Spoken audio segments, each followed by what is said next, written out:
Delighted to be back at CitA. It's been a while since I came over and spoke. Thank you for the invitation. Good afternoon, everyone. My talk today is going to be around the intersection of digital twins and AI. For those of you who wouldn't know me, I'm Anand Mecher, co-founder and CEO of Invicara and Twinit. Twinit is a platform for the industry to use to build their own applications, their own digital twin solutions. I like to call it a kit of parts, a kit of fungible Lego blocks that you can make use of and create solutions that matter to your business, that make a difference for your business. So coming from that world of digital twins, thank you. Coming from that world of digital twins, we are seeing a very, very rapid alignment to where AI, the potential of AI and how AI intersects with the digital twin world. To the extent that I would say very confidently that digital twins are a foundation for applying AI.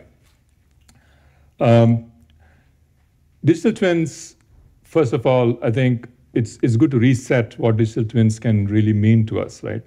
Many times, each of us have a certain perspective to what a digital twin is, based on our conditioning, based on our exposure, based on what we are doing day to day.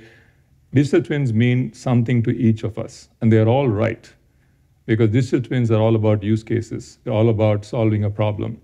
I would like to call digital twins as a vehicle for digital transformation, just to abstract it above technical definitions. If you have a problem that you can solve with data, digital twins are a method or an approach of solving that problem. And it becomes the ideal pipeline for implementing AI on the physical world. So what do you do with digital twins? What can you do with digital twins? Digital twins can apply to anything. It can apply to a piece of equipment. If you're a manufacturer of a compressor or a fan coil unit or a chiller, and you want to servitize it, meaning you don't want to just sell it, you want to provide it as a service, you will be able to have a twin of every single instance of that piece of kit, wherever it's running, monitor it, manage it, provide services around it.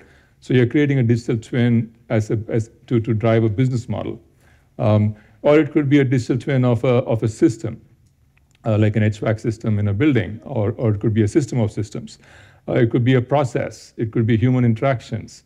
And it could all apply to either enterprise data, or it could also apply to the built environment, which could be a building, an infrastructure of any sort, or a city, or pretty much anything in the natural environment as well.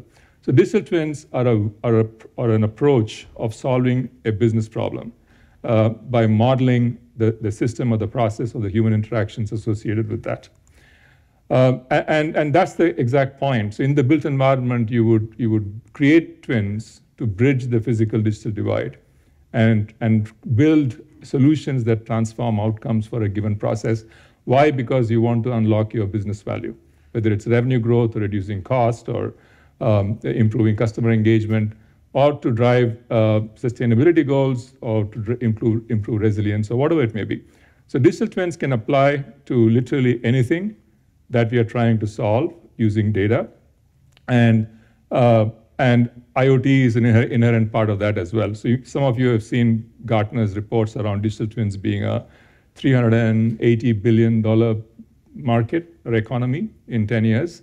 And we did some work to understand where is it coming from. And our conclusion is really, it's a subset of digital transformation, which is a $1.5 trillion economy, and IoT, which is a $500 billion economy. So if you take these large areas where there is spend today, where there is investment happening to drive change, digital twins just bring a very powerful method of doing that, or solving that. So that was just to set the stage on what digital twins really mean and what it can mean for us. In this talk, I'm going to try and provide a little bit of context to how you really create digital twins and how it intersects with AI for creating value. So the first step when we think about digital twins is we have to think about the domain or the problem that you want to solve.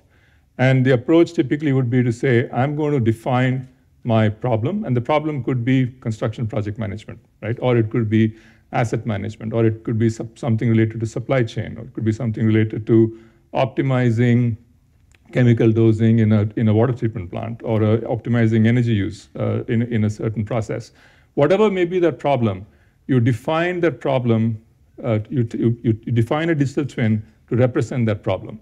And that definition is essentially driven by an entity relationship model, meaning what are the entities involved in that problem? What are the objects, or what are the actors involved in that problem? What are the relationships between those actors or those entities? What are the behaviors of each of those entities? What are the properties that describe each of those entities, or what are the properties that describe the dynamic state of that entity? So a domain model represents the problem that you're trying to solve, right? And to build a domain model, you could use the concept, you leverage ontologies. I mean, these terms come up quite a bit, and I would also like to spend a couple of minutes to clarify what is an ontology, what is a domain model. An ontology, think of ontologies as a standardized way of representing a field of knowledge, right? It could be everything about everything you need to know about a particular field of knowledge.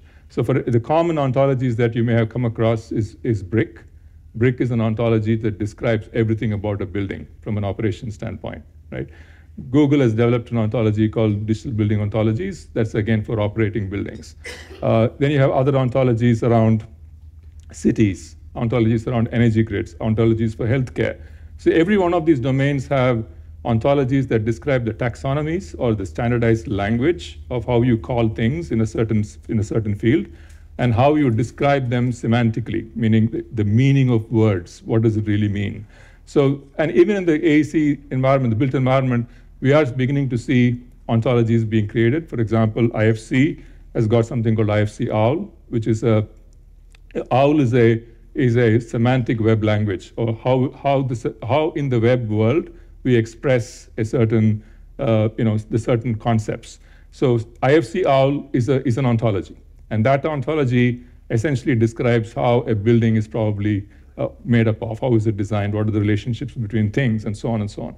So when you create a domain model to describe the problem you're trying to solve, you could make use of a standardized ontology if it exists, or you may have to make up one, or you may have to bring elements from different ontologies. So you may use IFC OWL from a design expression perspective, but then if it's construction project management, you have to bring in scheduling information. You may have to bring in progress tracking. You may have to bring in cost data. And there are no ontologies that exist today, standardized ontologies that exist today. So nevertheless, when you start with your digital twin journey, if you're solving a problem, the first step is to describe that domain model. And there are many ways to do that. So you will have to use a platform to do that, or some solution to do that, but you start with the domain model. Once you have built a domain model describing the problem that you want to solve with the digital twin approach, the next step is really building your data pipelines, your orchestrators to bring data and connect that data to that model. The model only describes the structure of the problem that you're trying to solve. And then you got to bring data to connect it to that model to generate what we call a knowledge graph, right? And data is a foundation for everything. Data is a foundation for digital twins. Structured data is a foundation for many, many processes, whether it is human interaction with the data or for AI to consume it easily. Knowledge graphs brings together structured and unstructured data and pretty much makes it available for consumption. So again, depending on the problem you're solving, your data sources could be GIS, could be BIM data, could be CAD data, could be real-time data coming from BMS systems, IoT sensors, whatever it may be. So that would be a good place to sort of stop and say, okay, now that I have a knowledge graph essentially describes how the world that you care about is structured. You don't care about everything. You care about something to solve a problem. How is that world structured? And how is that world operating right now? So it gives you the dynamic representation of how something is. We all know how social media platforms work, right? So they know everything about all of us. And they not everything about all of us. They care about certain things that they care about, that they can use to sell something to us. LinkedIn cares about certain types of information, certain relationships, certain interests that we have. Facebook may deal with something else completely. And they all use the same idea of a knowledge graph, how every entity, every human is related to other things that they want to track.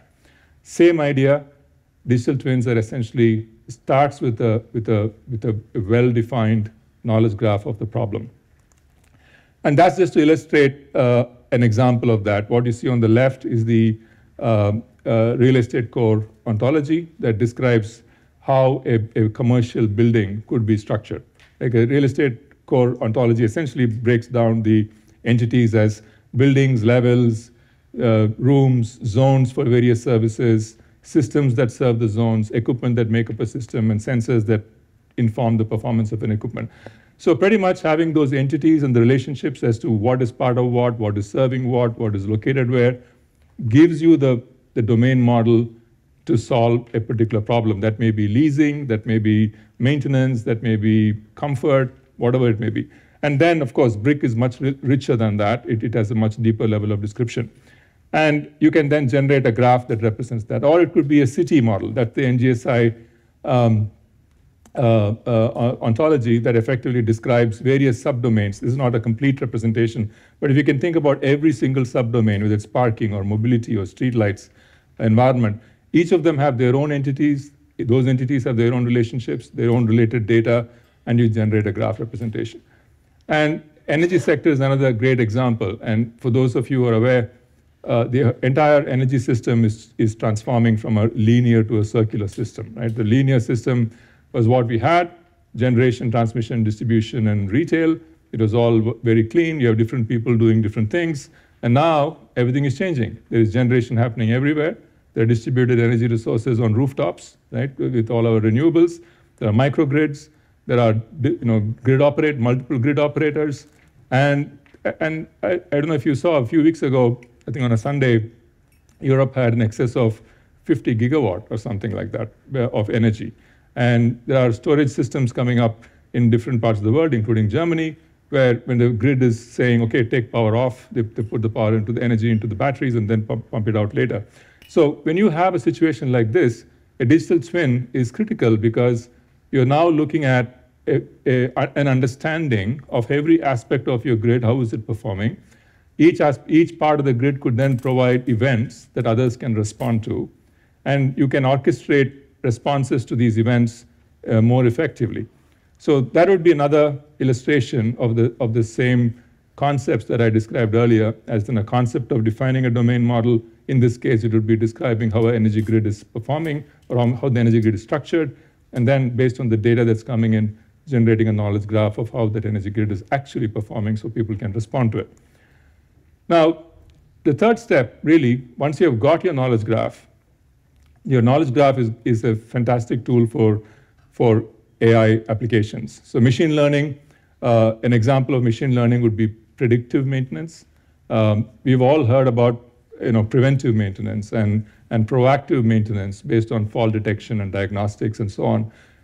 Predictive maintenance is more than that. Predictive maintenance is machine learning using machine learning, predicting when a failure could occur. So you can deal with that very efficiently.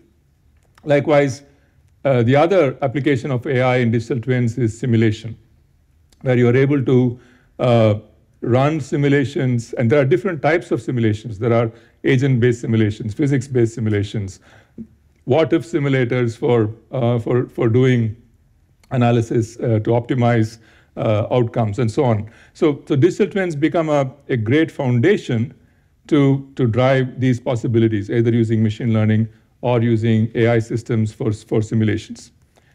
And lastly, that's my last slide, the other very powerful conversation that's happening today in the industry is how will digital twins power, or how will conversational AI power users to interact with digital twins more effectively.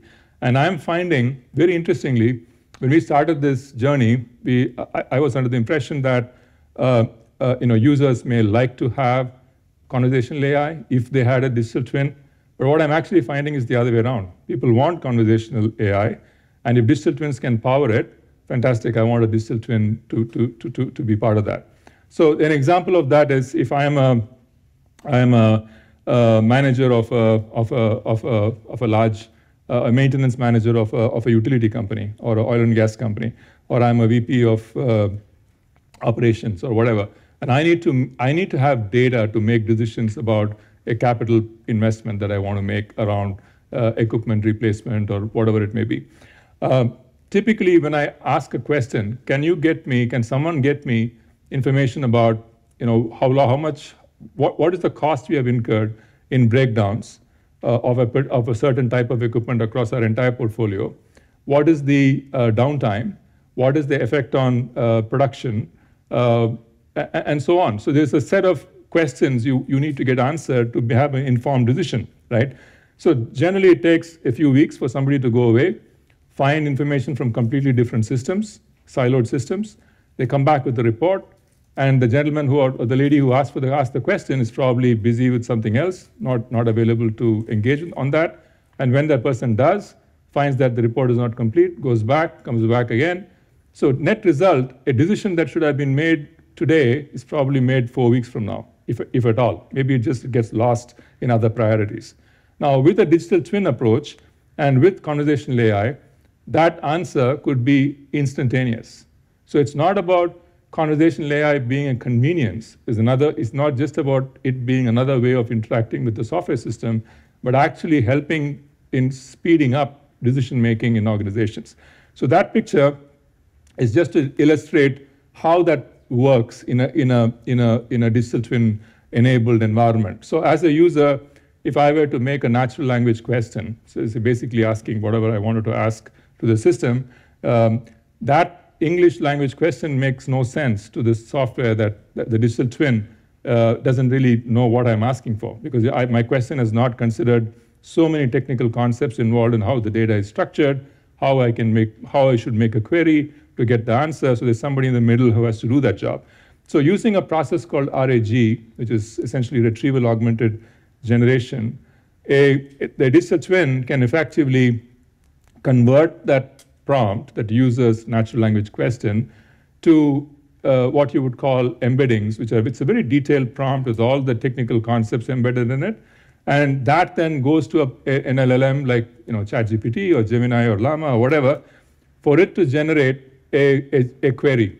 Right? So now you're told the LLM, given the LLM all the context, so it's not hallucinating something, you actually give it the required context for it to generate a query, which then comes back to the digital twin. The digital twin is able to, oh, that's what you meant. Okay, I can now give you the answer, and returns the answer to the user.